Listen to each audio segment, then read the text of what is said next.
take too long. We keep going to the slide on page four. And I think that there are concerns and a lot of clarification that we're asking for here.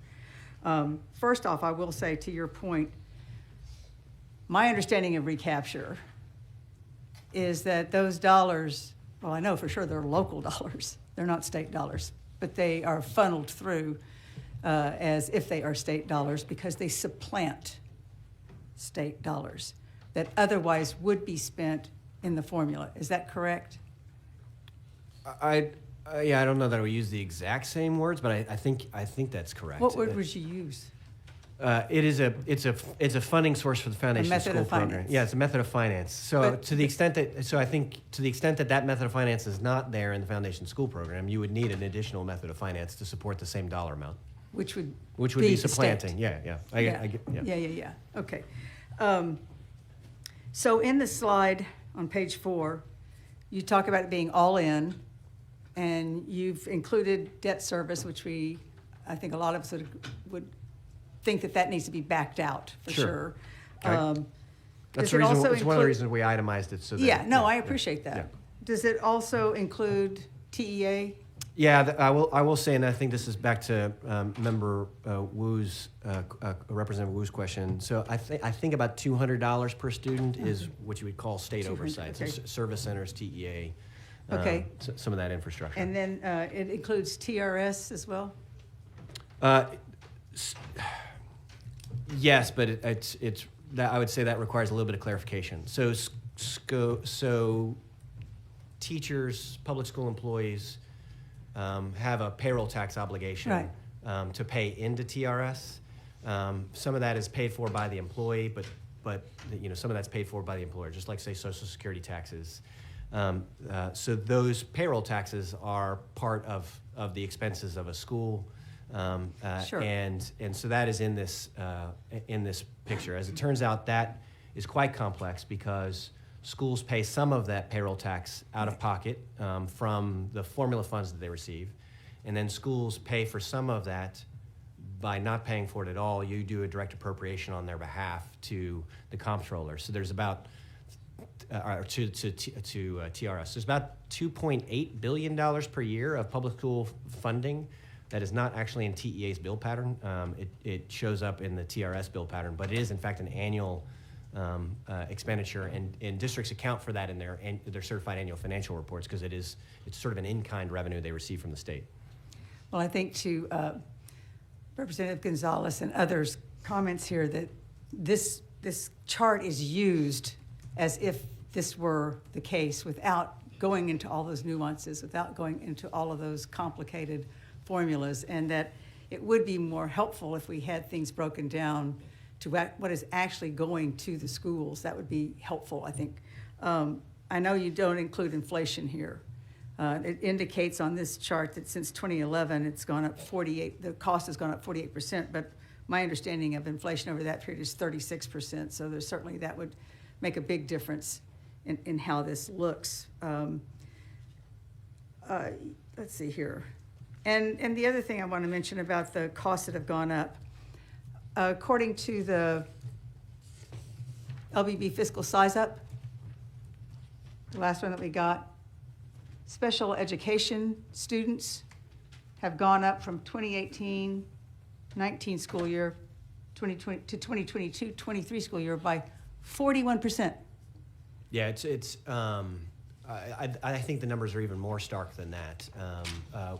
If I recall, when I started, special education representation was about 8.6% of the student population in Texas. And was that not because that there was this perceived, whether it was accurate or not, I think that's cap certainly. I think on that's which a you could causal identify? factor. That's right. So that was identified. We corrected that. Yes. And right now, the special education student population is 14%. In fact, it's higher than 14% because that's a slightly lagging data point. So 8.6% of 5.5 million to 14% of 5.5 million is a huge, huge shift. Yes. And so a huge shift in cost. And school districts have cost incurred to provide those students with individualized education programs. And we've already talked about how we are underfunding our special education services. correct? Yeah, there's roughly a $1.7 billion per year difference in special education expenditures made by schools versus dedicated revenue streams for special education that schools receive. So these increased costs are partially accounted for by the fact that we have students that are more costly to educate, and we're not adequately, if I'll use that word, funding how those services are provided. Yeah, I think that's spot on. I'd explain it a little differently. Slide 4 is the revenue picture that school districts Yeah. receive. In the long run, school districts cannot spend more than the revenue they receive. This is the revenue No, they can't. receive. They're actually in deficits, but yeah. And in the short run, they can, but you've got to make up for that. So as more special education students are identified and served, that inherently causes more revenue to come into the school district because special education students generate revenue. But school districts are spending more than that revenue on every single special education student. So the sort of SPED expenditures are growing at a faster clip than SPED revenues. Okay. Well, my understanding is that about 60% of Texas school districts are projecting deficits. So despite what we have on the charts and despite what we say we're providing, school districts are finding themselves in deficit situations. Part of it is from underfunded state mandates, like special education, which is not, that's federal and state, but the mandate of what we provide to those students. Part of it is the things like the armed officers on every campus that haven't been fully funded, those kinds of things that the school districts are required to do unless they have that waiver. And that is costing them, and they're finding themselves in deficits. And we know that we have increased funding from the state, but a substantial part of that funding is actually to replace local school property taxes and not actually adding money to the system. Is that not correct? Yeah, I think that was my point on slide 3, which is you can see very large increases in state appropriation that may or may not result in actual budget increases in districts. We talked about the basic allotment sum, and I think, I can't remember who you were responding to, and said that if we increase the basic allotment, that would give more discretion for operating budgets, that sort of thing. But is it not true also that based on HB 3, that any increase in the basic allotment, I think it's 30%, has to go to providing increased salaries for teachers, nurses, counselors, and librarians, and then 75%, some 25% of that, I think it is, has to go to other staff, regardless. If we increase the basic allotment, we actually will increase, by the way the statute's written, salaries. Is that not correct? Yeah, that is correct. There's a 30% requirement to when the basic allotment is increased, that 30% of their net new money must be spent on compensation. Right. 75% of that must be spent on teachers, counselors, nurses, librarians. So if we adjusted our basic allotment to reflect inflation since 2019, which my understanding of that is 21% has been the inflationary factor from then to now, increase the basic allotment to reflect what a dollar could buy in 2019 to what it can buy now, that increase would actually be able to also increase salaries, would be required to be used, at least that portion. The school districts, as you said, have discretion. They could do even more if they chose to, if it worked with their budgets. But we could actually increase salaries. It would also decrease recapture, right? That's correct. Lots of benefits to increasing the basic allotment. Okay, so let me just real quickly here. I had a couple of things. I got a lot of things, but I'm going to try not to do everything. On your charts, though, let's see. I know. I wanted to ask you about the riders, the transparency rider that you have in here that you want to change. On page, let me find it. The riders are toward the back, sorry. Yes, clarified several riders to increase transparency of funding and ability to provide better data regarding programs. That is a summary. I'd have to actually look at which riders. Oh, I'm looking at page 20, Oh, thank you. rider 59.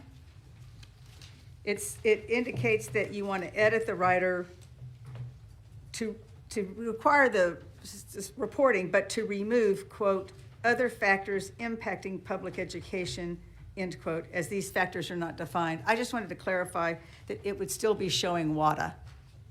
Yes, and Okay. it would still be showing the CPI offset. It's just, Okay. we don't actually know what that means, and so. I guess I'd have to ask. So we've Who given, wrote that? we've given you, we've given you everything that we understand to give you, Okay. and so we were just saying for clarity, remove that phrase.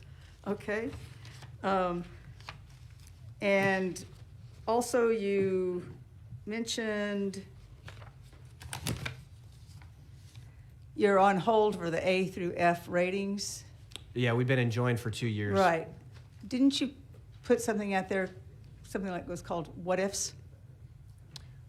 Yes, but that actually was put out before the injunction, and the what ifs were about the year before. Okay, so we still don't have, That's right. And, yeah, Information, okay. nobody outside of school administrators would have summated performance of their public schools for the last 2 years. and I just want to clarify something you said too about, the school districts, the school boards, of which I was on one, use their judgment to determine their budgets. Absolutely. But they have to do so with these mandates in mind. They have to do so with the student population that they have. And I know that you also mentioned that some of these choices that are being made because of losing student population, which impacts the school's bottom line. Is that not correct? Yeah, generally M&O follows the student. INS doesn't, but Yeah. M&O follows the student. So if a student leaves one school system and shows up in another, the second school system's budget increases. The first school system's budget is reduced by the amount of that M&O funding. So when students leave, even if they left for, say, a voucher program, that school that they left will lose dollars, and they still might have fixed costs regardless. Yeah, I mean, whatever the underlying reason that a student population was X one day, and it's X minus something the next day, that M&O adjusts accordingly. So I mean, that happens if a factory Right. closes down. Right. Happens Right. the flip side, and new housing development gets added, so a whole bunch of new money shows up in the district's budget. So that's the way the school finance system formulas work. But yeah, so you'd have to you lose X number of students to actually see a net result in your budget, because you still have to have a classroom, you still have to have a teacher, you still have to turn on the lights, you still have to have the cafeteria workers and the bus drivers and all that. Yeah, you're talking about the sort of expenditure fixed costs. decisions. Yeah, the expenditure decisions that are made. So some costs are truly fixed, some costs are sort of variably fixed, and then Well, I think some costs are utilities are variable. pretty fixed. But That's right. So some Yeah. costs are, but even utilities, districts go through efficiency efforts, and they can drop, utilities prices which they by have 10%. to do debt service for a lot of times. But so HB1 proposes $400 million for the school safety allotment, which apparently would about roughly double it. I think your website says the allotment costs $183 million in Yeah, it would 24-25. basically double. So the school basically safety. double it. So that could mean $37,000 per campus, or instead of $15,000 or whatever, or Yeah, it could be however you want to compute it. It That's could right. increase it, it would double it. But that's not sufficient, according to most school districts, to provide a salary for an armed guard at that campus. It still is not covering the full cost of what we're asking school districts to do. Yeah, that depends pretty substantively on both the labor market and then the labor decisions that are made by the district. A sworn officer, which the bill recommends but doesn't require, is I think all in north of six figures a year for that, to cover the cost Yeah. of the officer. But there's 9,500 campuses in the state of Texas, and you don't have the ability to hire 9,500 sworn officers even if Right. you wanted to. Right. Other labor decisions don't cost $100,000. We see districts making a mix of decisions, but there's definitely some cost associated with that. Oh, definitely. with that armed Yeah. armed presence on campus. So just real quickly before I end, I want to say something about the two school districts that I represent, one of which I served on the school board, and that is Eanes ISD. Eanes ISD, which is one of the more affluent school districts, a very high-performing school district, great outcomes. But they have a $6.3 million shortfall. They're closing a school. Even Eanes is closing a school. They're discontinuing their Spanish immersion program, which is an extremely popular program among the residents, but they've got to close their budget gaps. With Austin ISD, the deficit has grown from 92 million to 110 million as of mid-February. Part of that loss is SHARS, and I want to mention SHARS because I do hope that we'll be able to hold our districts harmless for the previous years. On that point in particular, that Yeah. $1.7 billion number that Yeah. I've given you is inclusive of the reduction in SHARS. Okay. So prior to the reduction in SHARS, it was only about a $1.3 billion Okay. annual deficit. Well, hopefully we'll be able to make that up for our school districts, what they've already done and already counted on in their budgets to have to. Austin is going to lose 12 million there. And then, of course, property values, and we're going to hear more from LVB if any of us stop talking long enough, about the property values and all the intricacies of that. But in Austin, instead of the projected 6% growth in property value, TCAT is now estimating it's 1%. And that is definitely impacting the bottom line for AISD. They're having a hiring freeze. It's not like they're not doing anything, too. They're having a hiring freeze. They cut $26 million in their central office operations already. They're doing another $8 million. Special Education Services, AISD, is spending almost $170 million, but only receives $97 million, and that includes federal aid. So I guess the final question I'm going to ask is, when we're talking about vouchers or ESAs or whatever we want to call them, and we're saying that special education students would get an extra amount in an ESA, they have to be identified as special ed. They would have to be assessed, examined, whatever the right words Evaluated. are. Evaluated, thank you. I'm not a teacher, I'm a nurse. Evaluated, and that's costs. What I've been told is it's anywhere from $1,000 to $5,000. That's correct. So public schools will be bearing that cost for these students to be able to use the ESA. So it's going to cost the districts, is it not? To the extent that you have, so under current law, unrelated to the existence of an ESA, anyone who goes to private school is entitled to get an evaluation from their local public school Right. district. This is an IDEA requirement that's about 60 years old. And I think most people don't understand that the public schools are required. That's right, and to so do this. and so that happens. All private school students are required yeah, to do so that for. that happens today, and you are right to point out that school districts bear that cost, and they get no funding to bear that cost under current law. Right. So that will continue to happen under a Regardless. under an ESA program. And I think to go back to our exceptional item on this subject, and then the conversation Representative Gonzalez and I had about the Special Ed Finance Commission, one of those recommendations was to provide a dedicated funding stream to public schools for covering the cost of evaluations. And I would certainly urge policymakers to give that recommendation due consideration.